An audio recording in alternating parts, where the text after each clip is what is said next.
Now this is one of the largest Inca and pre-Inca megalithic sites in all of Peru. What you're looking at is just part of what Ollantaytambo is. It's absolutely immense, and again shows a combination of megalithic work, such as these blocks you're looking at here, that are not in their original position, and massive Inca terracing that you see there. So here you see broken remains from a megalithic structure that fell down from on top of the hill above in the center of the video, and then they're simply put into place by the archaeologists. So the original position of the blocks is up on the top of that hill.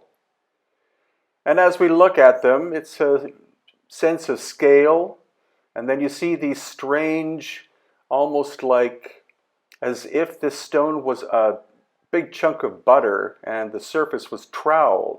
So that's very mysterious. And here, as we walk past some megalithic blocks, what you're looking at is the actual bedrock of the area. It's a kind of shale or slate. And then what we have are these giant blocks of rhyolite. And rhyolite is a type of granite, but it's not found exactly in this area. It's from the top of a mountain across the other side of the Sacred Valley of Peru. So here we're looking at a wall. It looks megalithic, but in fact it's Inca, reconstructed from the rhyolite blocks. And here we have a standard Inca period wall, again reconstructed from local stone and the rhyolite. So let's go and explore as much of Ollantaytambo as we can in this 13-minute video. Here we have an Inca fountain system.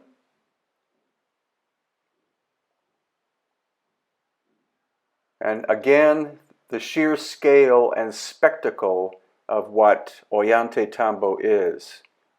Clearly one of the most impressive of all of the ancient sites in Peru and Bolivia as well. So we're walking across this bridge. And again, all of this area is Ollantaytambo. It's more than 600 hectares in size. And then we come to this very curious fountain.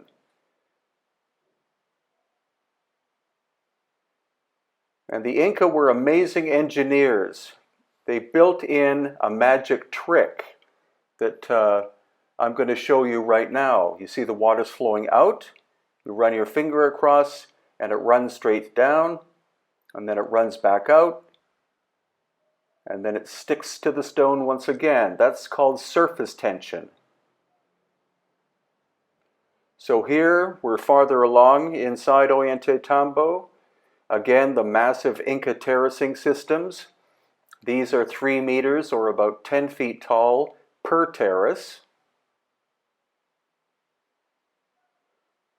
And this is a curious megalithic aspect that the Inca turned into a sundial. They simply used the protruding knobs to indicate specific days of the year, especially the solstices and the equinoxes. And then as we enter into more of the Inca complex, we're going to look up and you see these very strange ancient cutouts in the bedrock. Now, we have no idea where the stone is that was removed from there, but what kind of technology could do this kind of work? And now going up into more of the Inca period construction. Again, you see that the Inca period construction is relatively crude as compared to the megalithic works we're going to see. And here, built into the walls, you see Inca period wall constructions and also strange indentations in the bedrock itself. So this is a contrast between the megalithic construction, which is the indentations, and these relatively crude walls built by the Inca. About 10% or maybe 5% of this site is megalithic, and the rest is all Inca, just like what we see at Machu Picchu. And here again, as we walk past an Inca period wall, you find this absolutely quite amazing construction in the background, totally destroyed. Whether it was quarried by the Spanish or destroyed by some kind of cataclysm is presently unknown. Look at the size of that lintel on the right-hand side, and these staircases. These were reconstructed by the Inca from older megalithic blocks, because this, again, is standard Inca construction. And then contrast that with what you're looking at here in the center of the video and on the right-hand side. And now we're climbing up. Ollantaytambo is very three-dimensional. And once again, notice the relatively crude Inca stairway. The steps are not completely even in terms of height, so it's a bit of a chore to get up here. And finally, we're on the absolute upper level of the main aspect of the Ollantaytambo complex. Again, relatively crude Inca construction work, but a lot of work.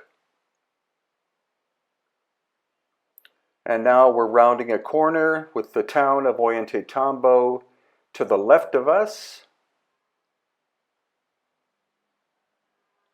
And here we're looking down at the town, and you see how high up we are. So in the background you can see more Inca construction on the side of that mountain in the background. And now we're entering the area where we're going to see some pretty profound megalithic work, as well, of course, as tons of Inca later construction.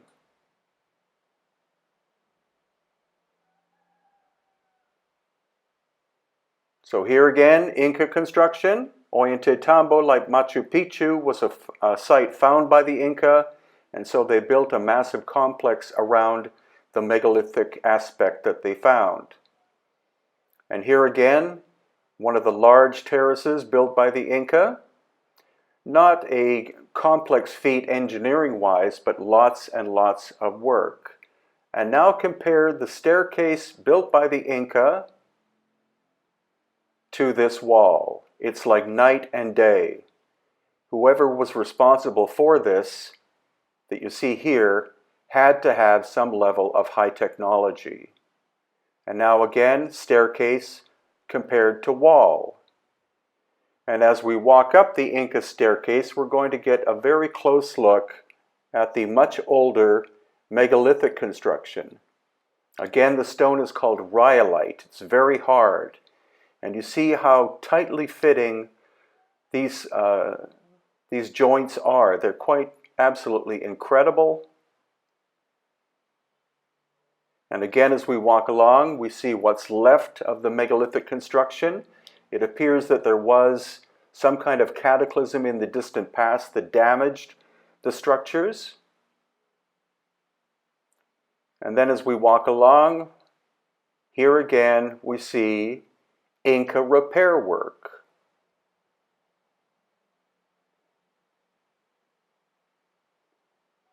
And yet again, the incredible tightness of the fit of the megalithic. You can't fit a human hair in these joints. They're three-dimensional joints too. It's like marshmallows being squished together. This is beyond our present level of technology. And on the right side, there used to be a wall just like there was on the left side, but it simply fell down due to a massive earthquake in the very distant past. And as we go through this gate, you see the Inca construction on the top. And there's another megalithic wall. And as we climb up more or less to the apex of what we're going to be looking at, you see these incredibly carved seats on the right-hand side, which are likely megalithic in origin. And then the huge blocks of what they call the Temple of the Sun, but we have no idea what its original function was. The Inca turned it into a sun temple, but what its original function was remains a mystery.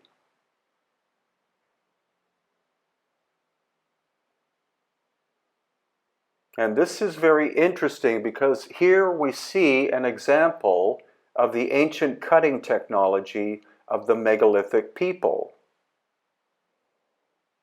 It doesn't appear to be a laser or a saw. It might be a sonic vibration tool because it appears to be handheld. The line is not perfectly straight, but it's perfectly even in width. And now finally we're going to look at what's left of the Sun Temple. Conventional archaeology says that the Inca were constructing it and then suddenly decided not to complete it, but it's more likely that it was damaged by an ancient cataclysmic event that knocked off these two sides of it. This front wall you're looking at the right is built into the mountain, so it wasn't impacted that much by the cataclysm. But again, notice the incredible tight-fitting construction technique used.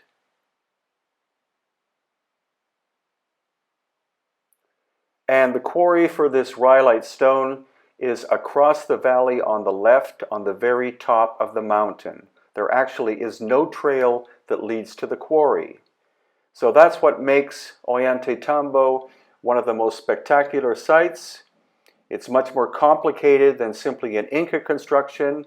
And here in the background, you can notice that they put some of the megalithic blocks back into place and then filled it with relative rubble. And here as well, you see this wall section is intact. This big piece was put back into place and stabilized by the Inca.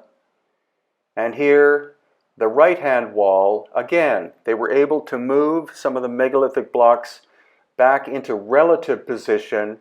They couldn't join them back together, and so they filled the in-between areas with relative rubble. Such is the complexity of Ollantaytambo.